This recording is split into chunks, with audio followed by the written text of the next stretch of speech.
안녕하세요. 하와이 대저택입니다. 네, 여러분 저에게 마인드 초대석에 꼭 한번 초대해달라고 많은 요청을 주셨던 분입니다. 이분은 뉴욕타임스 베스트셀러 작가이시고요.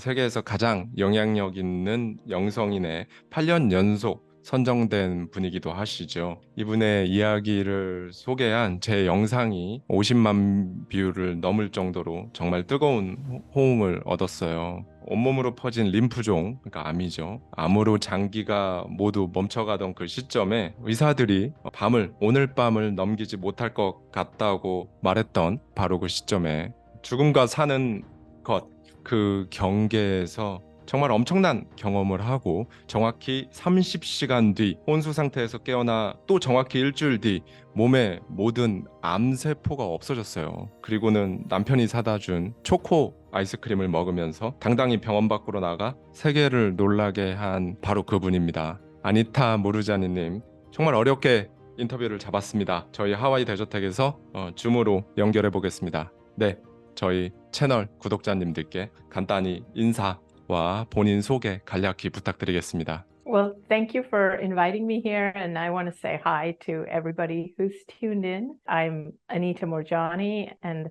I had a near-death experience in 2006.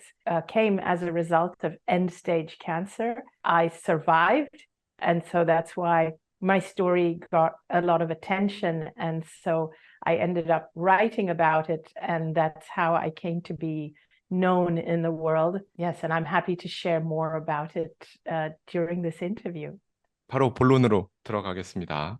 2006년 2월 2일 작가님께 어떤 일이 일어났는지 생생하게 설명 한번 해주시겠어요? Yes, on February 2nd, 2006, on that day, I had end stage lymphoma, which is lymphatic cancer. The doctors told my family that I wasn't even going to be alive for another 24 hours. And I had tumors all over my body. It had spread throughout my lymphatic system from the base of my skull, all around my neck, under my arms, and in my chest, and all the way to my abdomen. And these tumors were the size of golf balls. And I had fluid in my lungs. I had open skin lesions where toxins were coming out of my skin. I weighed 85 pounds, and so I couldn't even walk. My muscles were completely deteriorated, and I was in so much pain and so much discomfort. My organs started to shut down, and the doctors told my family that my organs were now failing. And so I went into a coma. And so, of course, my family were very sad and very upset and distraught. But what nobody around me knew was that even though my body was in a coma and my eyes were closed, I actually left my body and I felt amazing. For the first time, I felt light and free, and I just felt incredible. I just felt really, really incredible.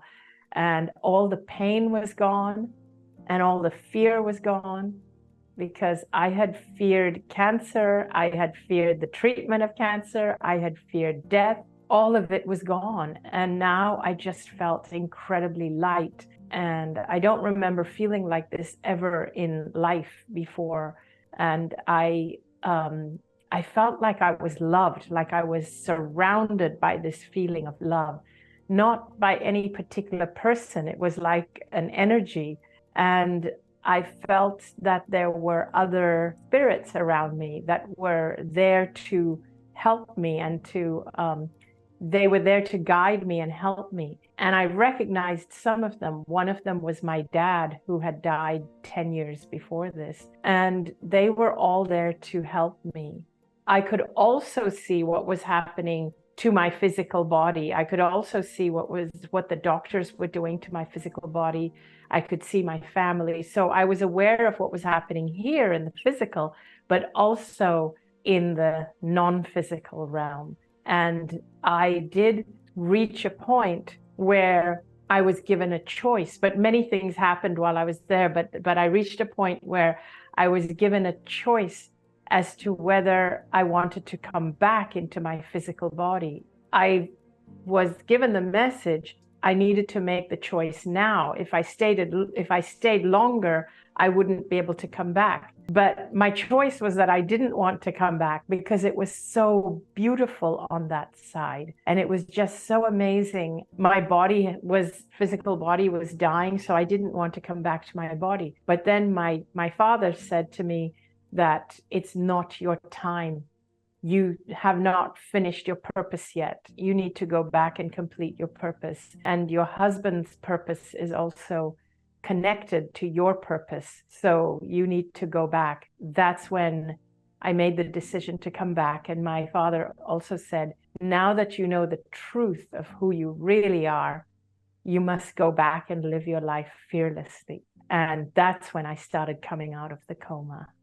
CNN 인터뷰를 통해서 들었던 내용들, 책에서 봤던 내용들을 이렇게 직접 작가님의 입을 통해 듣게 되니까 감회가 정말 새로운데요. 지금 말씀해주신 이 과정을 통해서 몸은 그저 옷이다라는 걸 깨달으셨어요. 이걸 느끼고 난 뒤에 다시 돌아간다면 내 암세포는 씻은 듯이 그냥 없어질 것이다. 그 골프공만 했던 큰 그 부종들이요. 너무 자연스럽게 깨달으셨다고 했는데, 나 암세포 없어지겠구나. 이런 건 어떻게 그렇게 딱 그 순간에 이렇게 확신할 수 있으셨는지 그 부분을 여쭙습니다. So when I was on the other side, I understood why I got the cancer. I understood that I had always lived a life in fear. I was always in fear of disappointing people, not being good enough, not doing enough. I always felt I had disappointed my dad. I never felt truly loved. I was always afraid to express myself and be who I truly am. And so over the years, this made me repress myself, like suppress myself to the point that my body developed the cancer. But when I was on the other side, I understood this is why I got the cancer. I understood that I was not supposed to live in fear. And I started to realize every single one of us, you, me, all of us, we are actually more powerful than we have been led to believe. Our spirit, our soul is so much bigger and stronger than our bodies. But we have been led to believe that we are just a body and nothing more. When I realized this, that was why my father said to me that you must go back and live your life fearlessly. It was like he was telling me that, remember, you are very powerful. And so while I was there, I understood that now that I knew this truth of who I really am, and that I'm much more powerful than I thought, I knew that now that I know this, my physical body will heal. I understood that our physical body is just a reflection of my soul, of my consciousness. And if our soul knows the truth, then our body will reflect it. 그러면 이 세상을, 이 물리적 세상을 시뮬레이션이라고 할 수 있을까요? 이런 견해에 대해서는 어떤 관점을 가지고 계시죠? Yes, in a way, I do consider the physical world is a simulation of what we feel inside. You know, what is our heart feeling? So because most people in this world live in fear and stress, and we are many of us live lives where we feel that our life has no meaning, and we are just working at a job to earn the money to pay the bills. Because so many people live like that, that is the kind of world that they create. That is the kind of life they create, and it's the kind of world we create. But if each of us knew who we truly are, if we knew that our soul came here with a purpose, it came here to find joy, to find purpose, to find passion in our lives. If we knew that and we pursued that, and if we see ourselves becoming happier, our lives would actually change. We would attract different jobs, different opportunities, different people. So the outside life reflects what happens inside of us, what we believe and we feel inside of us. But we have been taught the other way around. It's upside down. We think we have to change the outside to find happiness. It's the other way around. When you go inward and you find and you realize what makes you happy and how to follow your passion, when you understand that and you start to do that, your outside world changes and reflects that back to you. 이건 이제 다시 시점을 조금 앞쪽으로 돌려서 질문을 드리는 건데요. 그 당시에 아마 홍콩에 있는 병원에서 치유가 되셨던 걸로 알고 있어요. 그때 정말 그 유능한 의사들, 병원 전체 의사들까지 도대체 어떤 반응이었나요? They couldn't believe it at first. So the first response was that it's impossible. And they said, cancer doesn't just disappear like that. And they said, we're going to keep looking until we find it. So they kept looking for another few weeks, and they really couldn't find any tumors or any more swelling. And so they finally released me from the hospital to let me go home. But my doctor even told me, he said, I don't even know what to write in your medical record. They were very surprised. 결국 두려움이 한낱 몸을 병들게 한다. 뭐 임사체험을 해보지 않은 저희로서는 진짜 알 수 없는 영역이죠. 이곳 한국에서도 저 역시도 과거에 그랬지만 몸이 아프다면 아프신 분들 많거든요. 어떻게 해야 될까요? 어떤 메시지를 전해주고 싶으세요? Yes, there's many messages I would give them. One of them is I would want them to ask themselves that if they were 100% healthy, what would they do with their life? How would they live their life? What would they want to do with the rest of their life? They need to follow that. They need to live as though they're healthy. In other words, even if you are really sick, the minute that you start to become really, really scared of your illness, you start to become very, very stressed. And when you are very stressed, your body finds it harder to heal from the illness. So I always encourage people that even if you are sick, you need to find something to look forward to. You need to find your passion in life, because if you have a reason for living, if you have a passion for living and a passion for life, you are more likely to heal. But if you are living a life that you hate and you have nothing to look forward to, then you are less likely to heal, because you're not even looking forward to being well, because the life you have, you don't even like it. So when somebody is sick, I always say, look for your passion, look for meaning, look for your purpose in life. And also, really important, do things that make you happy, do things that make you feel joyful. Yet one more thing, if your doctor and your healthcare practitioners are making you feel even more fear and more stressed, then you need to change them and find new doctors. You need doctors who can see you being healed. In other words, the doctor that is working with you, or the nurses or the healthcare practitioners, they need to believe in you. They need to believe that you will heal. Because if you have people who are trying to cure you, who don't believe themselves, who are actually telling you, no, this is terminal, you can't heal, then the chances of you healing is again less, because you will start to feel their fear and you will start to believe what they're saying.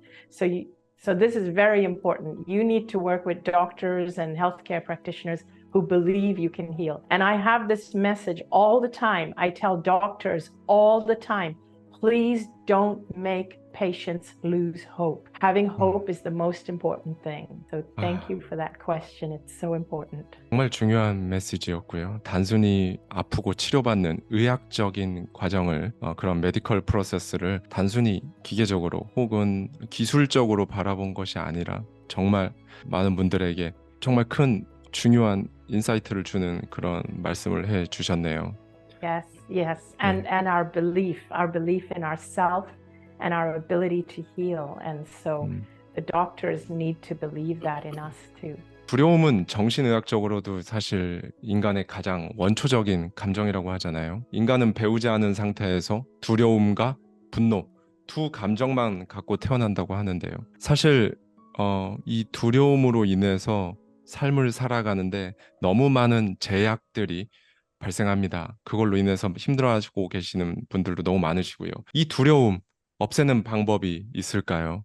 Yes, I believe that you can get rid of this fear, or at least you can become aware. So one of the problems with our society, the modern world, it doesn't matter what country you're in, whether you're in Korea or America or Europe, it doesn't matter where, we have this culture that seems to thrive on fear. Like when you watch TV on the news, they don't give you good news to make you feel good. They always give you the bad news, which makes you feel fear. Even when you go to have a health checkup, they're always looking for disease. You know, nobody teaches you what does it mean to be healthy. The focus is never on increasing well-being. The focus is always on getting rid of sickness. And so that keeps you in the fear of sickness. And we do this everywhere, even in education. The focus is not on education,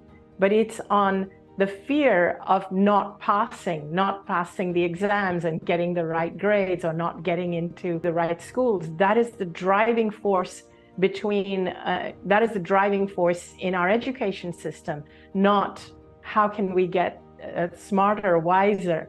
So the driving force behind everything we do in our culture, even when we go get a job, the driving force is the fear of not making enough money or of not getting ahead in our career. It's not, what am I passionate about? Can I make a difference in the world? Can I create a conscious company? That's not the driving force. Once we become aware of it and we start to focus and we see, oh my gosh, we have created a fear-based world where people are living in fear 24/7. Even when you want to be in a relationship, it's always a fear of, am I getting older? Am I good enough?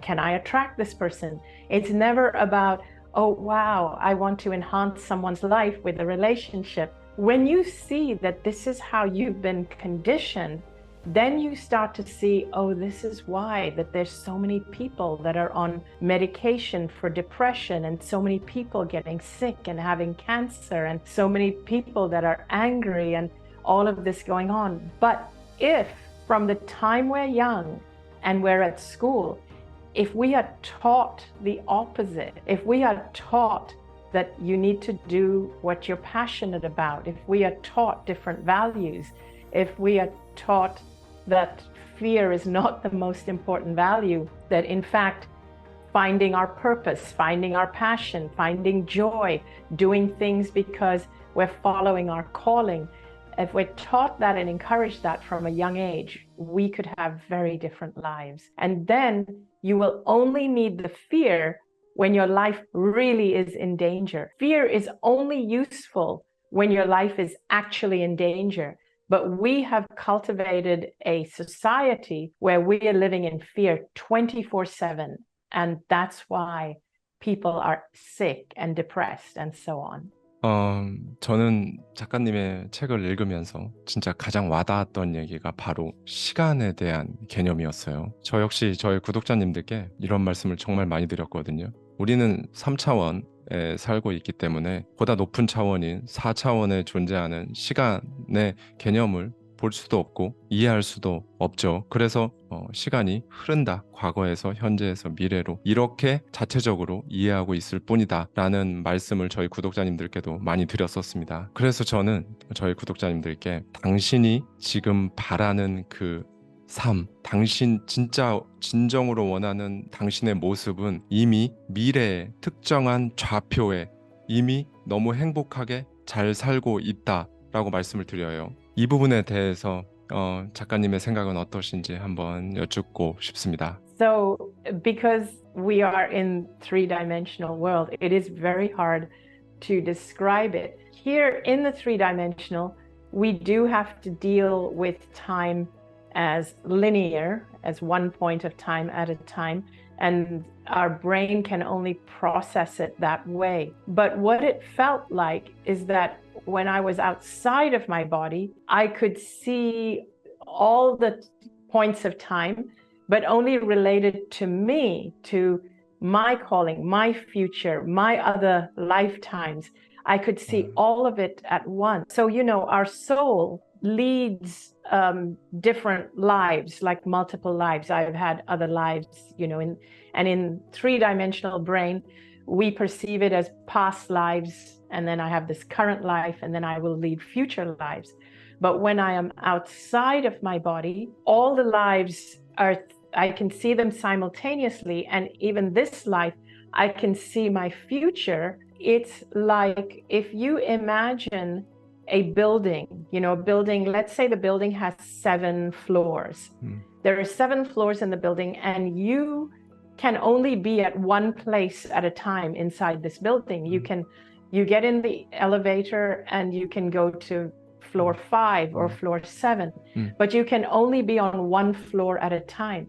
Now imagine that the building is actually you, it's your soul. Now imagine if you step outside the building. So imagine that you are, and that's what it's like to be outside the body.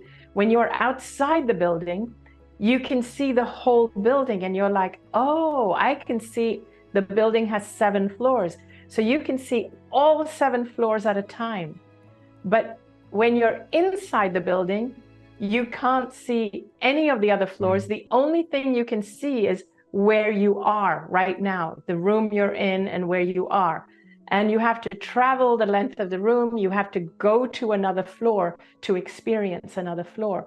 So when we are experiencing one life, we can't see the whole building. We can't see the other floors. We can only see the life that we're on. But when we are outside of life, we can see, oh, this is the journey of my soul. It has to complete these 7 lives to be complete. And what we can do even now, even though we have not had a near-death experience, we have not seen this, you can, in deep thought and meditation, you can actually pick up glimpses and images of your future self. When you have a future self that you can see, that future self calls you towards it. I want to explain this a little bit better for your audiences. This is how you get excited about your future. When you feel excitement that this could happen to me, that this is going to happen to me. When I came back from the near-death experience, when I came out of the coma, I knew that my body was going to heal. My dad had told me that. He said, now that you know the truth of who you really are, your body is going to heal very, very quickly. And I got so excited by that. I could see it and I could feel it. And because I could see it and feel it, my body followed. And so if you can see and feel a very positive future self, you will manifest it. You will call it into being. You will be called into that future. I hope that makes sense for you. 시간에 대해서 그 정말 건물에 비유해서 얘기를 해주신 부분이 정말 직관적이고 너무 와닿았어요. 마치 영화 인터스텔라에서 다차원의 큐브 속으로 이렇게 들어간 주인공의 모습이 떠오르기도 하고요. 그렇게 비슷하게 이해를 하면 될 것 같은데 맞나요? Yes, yes. Oh yeah, you got it. It is something similar. You're very right. 이제 잠깐 저희 개인적인 경험을 통해서 선생님과 대화를 좀 해보고 싶습니다. 몇 달 전에 거의 20년 동안 함께한 저의 반려견이 세상을 떠났거든요. 근데 그때 이제 저희 가족이, 특히 어머니 그리고 저의 여동생이 정말 저 역시도 마찬가지고요. 엄청나게 슬퍼했었어요. 근데 이제 저와 비슷한 경험을 하시는 분들이 많을 거예요. 반려동물뿐만 아니라 실제로 주변의 가족들 혹은 사랑했던 지인들의 세상을 떠나는 경험을 하게 되는 경우가 많잖아요.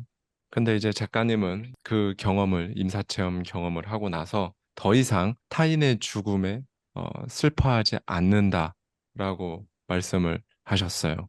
어떤 생각으로 죽음을 바라보시나요? 이렇게 반려동물이나 혹은 사랑하는 가족, 지인들을 떠나보내게 되는 상황을 경험하는 많은 분들께 이 죽음에 대해서 어떻게 생각하면, 남아있는 사람들이 어떻게 생각하면 좋을지 이 부분에 대한 생각을 엿듣고 싶습니다.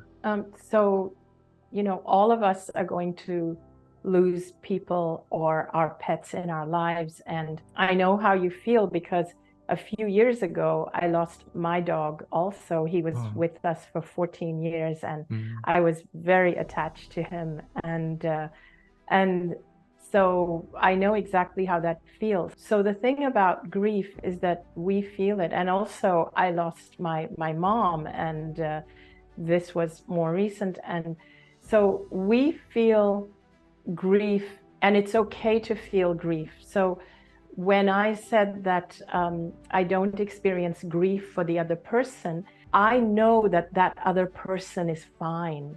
And so that brings me comfort. I know my dog is fine. I know my mom, my dad, they're on the other side and they are not suffering and they're fine. So when somebody crosses over, like, I want you to know that if you have lost somebody or if you've lost a pet, they are all fine. They're not suffering. You don't have to worry about them. But of course, you miss them. You just have to allow yourself the time and the space to feel that grief and to allow yourself to heal.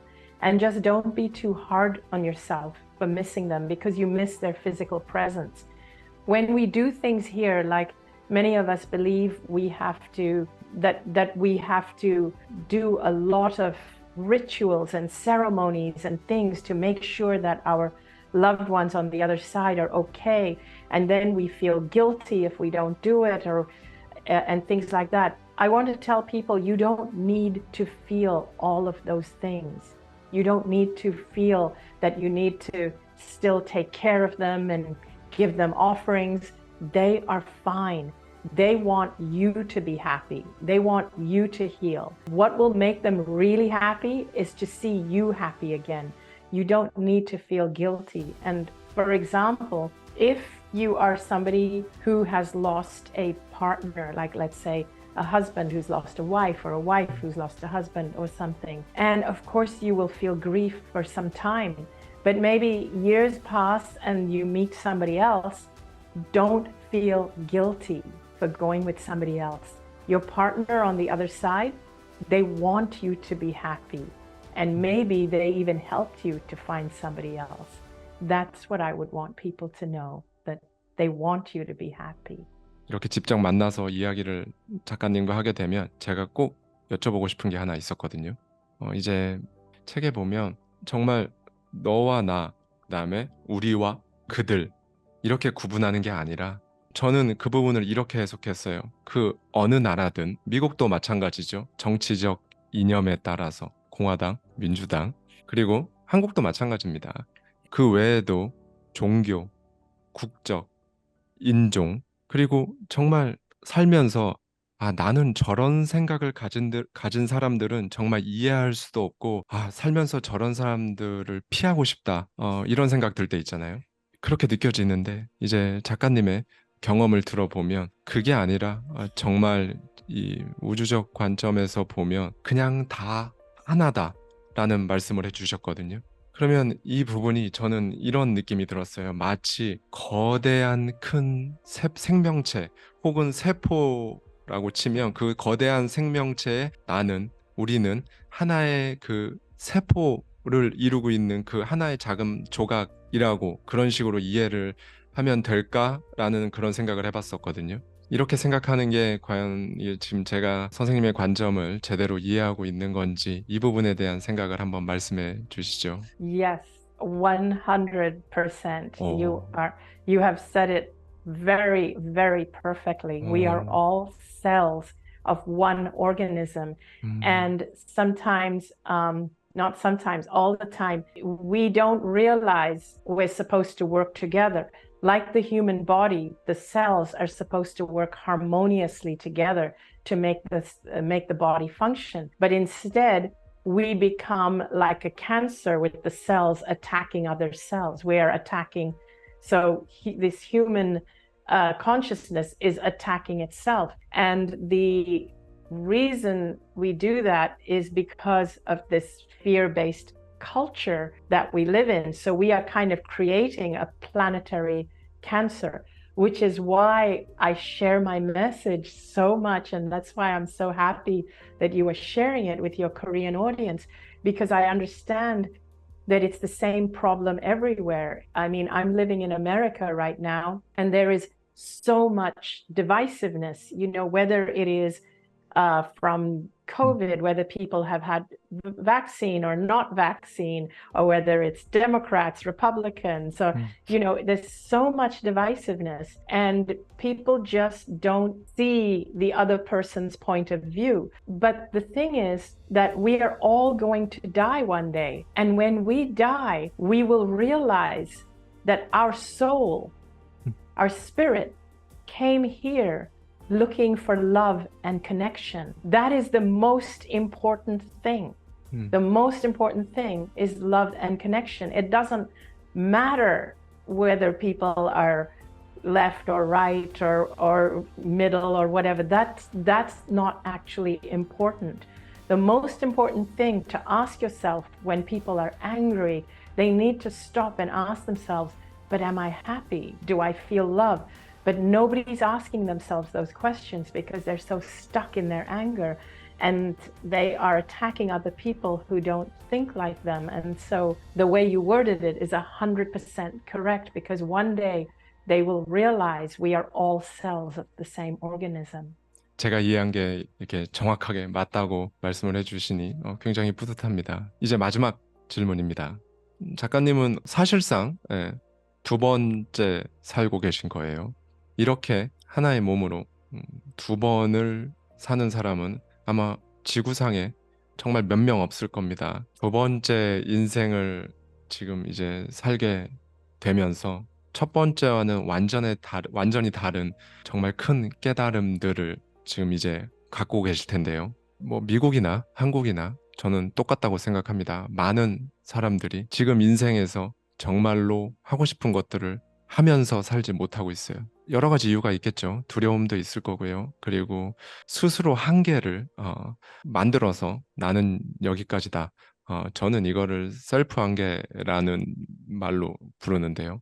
한 번 사는 거잖아요. 이제 한 번 사는 건데, 그럼에도 불구하고 너무 많은 사람들이 자기가 진짜 원하는 삶을 살지 못하고, 심지어 그게 뭔지도 조차 모르고요.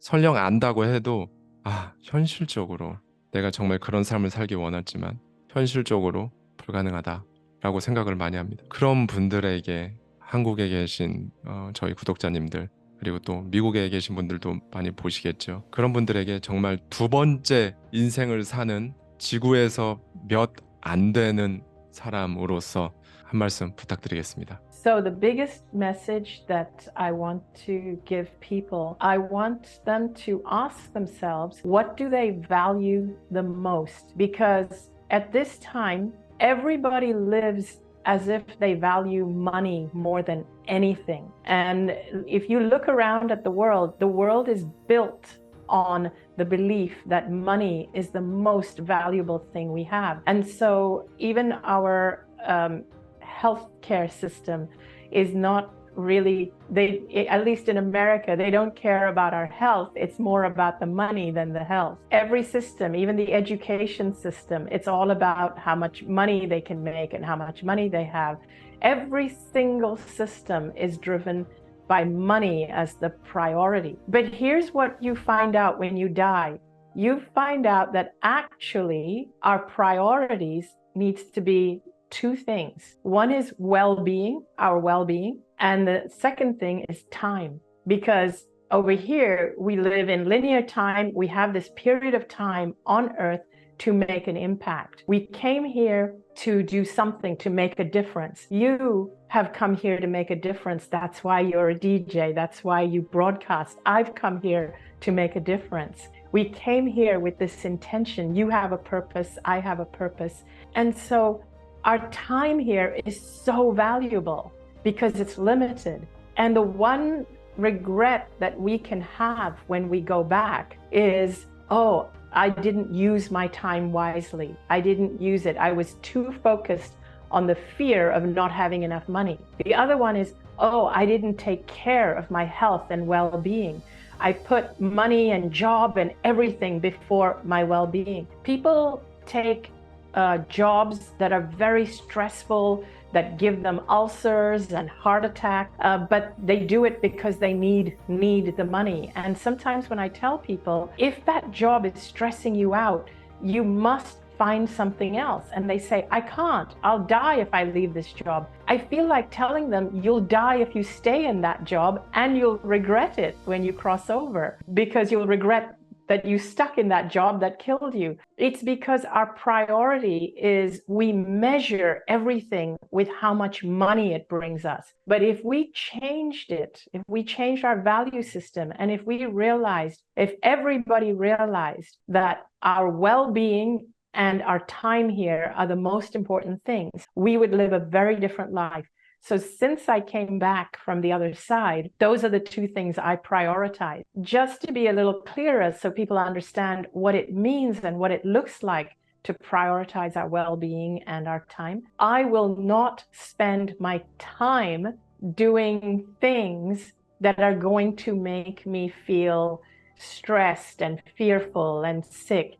I won't go back to working for, let's say, working for a boss that I don't like, who stresses me out, which I used to do before. But I can't do that anymore because my life is too valuable to me. So what happens is that we truly realize the value of our life and the time we're here to make an impact. That is what I would advise everybody. You don't need a near-death experience to truly value your life. And your life means your time and your well-being. If you don't have your well-being and you allow yourself to get sick by doing things that stress you out and tire you out, then you can't do anything anyway. I place those as my two highest values. And when we have our well-being, and when we value our time and we do what we value, usually what we find is the money comes. We will attract enough money to live a decent life. 너무 좋은 말씀 너무 감사드리고요. 작가님의 말씀에 따르면 저 역시도 두 번째 삶을 살고 있는 거네요. 왜냐하면 저 역시도 불과 1년 3개월 전에는 공공기관에 다니는 직장인이었거든요. 직장인이었다가 지금은 이렇게 파이어족이 되어서 제가 원하는 삶을 이렇게 살고 있고 작가님하고 지금 인터뷰를 하고 있습니다. 그래서 저도 지금 작가님 얘기를 들으니까 저 역시도 두 번째 삶을 살고 있구나라고 한 번 더 느낄 수 있었습니다. That is my message to everybody, is that you don't need to have a near-death experience. You can, just like you are an inspiration, Hawaii DJT.